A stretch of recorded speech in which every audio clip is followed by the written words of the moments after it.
El ministro Martínez de Hoz, durante 2 horas, le habla a la sociedad. El denominado Programa de Recuperación, Saneamiento y Expansión de la Economía apunta a reducir el déficit fiscal y controlar la inflación. Pero las medidas de tinte neoliberal terminarán provocando la destrucción del Estado industrialista e interventor. Se eliminan las retenciones a la exportación de productos agropecuarios. El país deja de recaudar millones de dólares en impuestos. También se promueve la reducción de aranceles a las importaciones. Los productos extranjeros comienzan a ingresar al país sin restricción. En este contexto, miles de medianas y pequeñas empresas deben cerrar al no sobrevivir en las nuevas condiciones impuestas. Por otra parte, se libera el mercado cambiario y financiero. Esto provocará un fuerte déficit fiscal. La solución para la dictadura es financiarlo con toma de deuda externa y reducción del gasto público por medio de la privatización de empresas públicas. El ministro propone, en teoría, estimular y premiar la actividad productiva, pero en verdad sus medidas terminan provocando un periodo de especulación financiera y una crisis productiva sin precedentes en la historia del país. Para Martínez de Hoz, el país tenía un modelo económico que impedía la libertad del individuo. Mientras se vive un clima de terror represivo, el ministro sostiene que su plan defiende las libertades individuales. Sin embargo, a pesar de la prédica, el plan de Martínez de Hoz solo beneficia a unos pocos.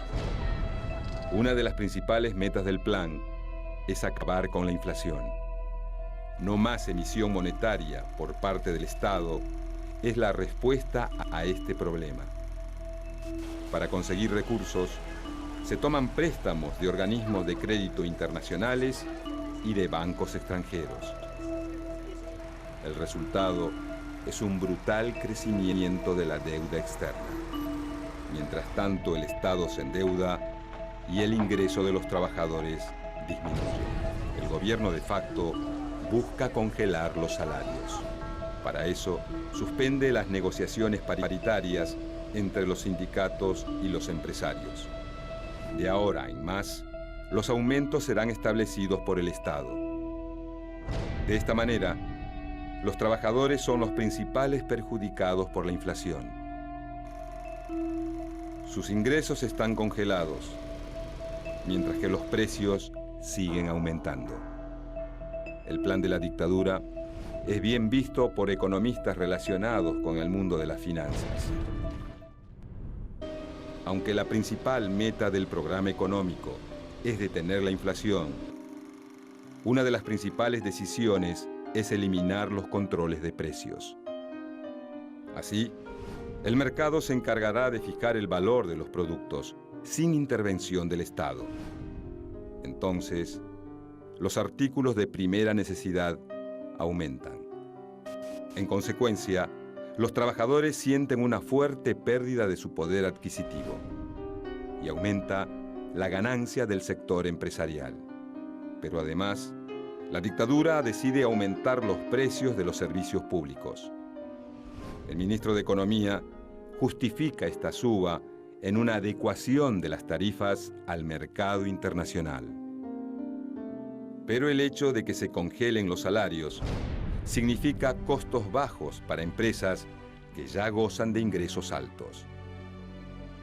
El equipo económico también apunta a una mayor apertura al mercado internacional. Para eso, se dejan sin efecto las restricciones a las importaciones. Según Martínez de Hoz, la industria argentina se verá favorecida por la competencia internacional. Además, se deroga la ley de granos vigente desde 1973 y se libera la disponibilidad de divisas para la exportación. El propósito es alentar las exportaciones agrícolas, pero la medida También produce el encarecimiento de los alimentos a nivel local. A los pequeños y medianos empresarios les conviene cerrar sus fábricas. Ganan más dinero con la especulación financiera que con el trabajo productivo. Los recortes en la emisión de moneda y el congelamiento de los salarios no dan resultados.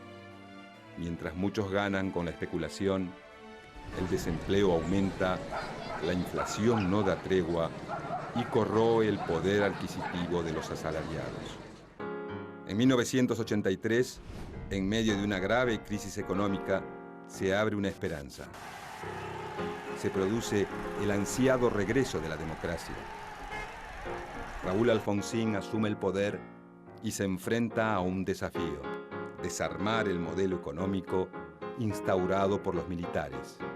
Pero sus intentos son inútiles. El contexto internacional es adverso a la Argentina. Las ideas neoliberales se imponen en el mundo. Además, Alfonsín debe enfrentarse a los grupos económicos que se consolidaron en los últimos años. El final de este proceso fue la hiperinflación con la que concluyó el gobierno radical en 1989. Ese es el prólogo a la vuelta del neoliberalismo. Durante el gobierno de Carlos Menem, el mercado vuelve a tener potestad para todo. Domingo Felipe Cavallo es el ministro encargado de retomar las ideas de Martínez de Hoz. Los grupos económicos que pisaron fuerte durante la dictadura salen ganando otra vez.